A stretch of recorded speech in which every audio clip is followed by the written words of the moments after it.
Hi friends, ನಮಸ್ಕಾರ. Interior plan ಮಾಡ್ತಾ ಇದ್ದೀರಾ? ಖರ್ಚು ಹೆಚ್ಚಾಗುತ್ತೆ ಅನ್ನೋ ಟೆನ್ಷನ್ ಕಾಡ್ತಾ ಇದೆಯಾ? ಸ್ಮಾರ್ಟ್ ಮೂವ್ ಮಾಡೋದ್ರಿಂದ ವಿತಿನ್ ದ ಬಜೆಟ್ ಕಂಪ್ಲೀಟ್ ಮಾಡಬಹುದು. ಎಲ್ಲಿ ಇನ್ವೆಸ್ಟ್ ಮಾಡಬೇಕು, ಎಲ್ಲಿ ಸೇವ್ ಮಾಡಬೇಕು ತಿಳಿಸ್ಕೊಡ್ತೀನಿ ಬನ್ನಿ. ಒಳ್ಳೆ ಪ್ಲೈವುಡ್ ಅಂಡ್ ಹಾರ್ಡ್ವೇರ್ ಹಾಕ್ಸಿ. ಇದ್ರ ಮೇಲೆ ನಿಂತಿರುತ್ತೆ ಇಡೀ ಪ್ರಾಜೆಕ್ಟ್ ನ life. So no compromise here. Lighting ಮೇಲೆ ಖರ್ಚು ಮಾಡಿ.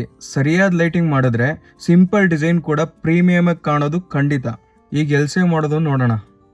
ಮೊದಲೇ ಪ್ಲಾನ್ ಮಾಡಿ, ಇಲ್ಲಾಂದ್ರೆ ಅನಾಗತ್ಯ ಖರ್ಚು. ಲ್ಯಾಮಿನೇಟ್ ನಲ್ಲಾಗ್ಲಿ ವಾಲ್ ಪೇಂಟ್ಸ್ ಅಲ್ಲಾಗ್ಲಿ ಹೆಚ್ಚು ಕಲರ್ ಬಳಸಬೇಡಿ. ಇದರಿಂದ ಬಜೆಟ್ ಕೂಡ ಕಟ್ ಆಗುತ್ತೆ ಅಂಡ್ ಎಲಿಗೆಂಟ್ ಆಗಿ ಕೂಡ ಕಾಣುತ್ತೆ. ಎಲ್ಲೆಲ್ಲೋ ಫ್ಯಾನ್ಸಿ ಅಥವಾ ಇಂಪೋರ್ಟ್ ಮಾಡಿದ ಲ್ಯಾಮಿನೇಟ್ ಬೇಡ. ಹೈಲೈಟ್ ಏರಿಯಾಗಳಲ್ಲಿ ಮಾತ್ರ ಬಳಸಿ. ಹೆವಿ ಪ್ಯಾನಲಿಂಗ್ ಅವಾಯ್ಡ್ ಮಾಡಿ. ಸಿಂಪಲ್ ಮೌಲ್ಡಿಂಗ್ಸ್ ಹಾಗೂ ವಾಲ್ ಪೇಪರ್ಸ್ ಕೂಡ ಚೆನ್ನಾಗಿ ಕಾಣುತ್ತೆ. ಅವಶ್ಯಕತೆ ಇರೋ ಅಕ್ಸೆಸರೀಸ್ ಮಾತ್ರ ಬಳಸಿ. ಬೇಸಿಕ್ ಐಟಮ್ಸ್ ನಿಂದ ಸ್ಮಾರ್ಟ್ ಪ್ಲೇ ಮಾಡಿ. ಅಗತ್ಯವಿದ್ರೆ ಮಾತ್ರ ಸೇರಿಸಿ. ಒಟ್ನಲ್ಲಿ ಚೆನ್ನಾಗಿರೋ ಇಂಟೀರಿಯರ್ಸ್ ಎಕ್ಸ್ಪೆನ್ಸಿವ್ ಅನ್ಕೋಬೇಡಿ. ಸ್ಮಾರ್ಟ್ ಡಿಸಿಷನ್ ಮಾಡಿದ್ರೆ ಸಾಕು.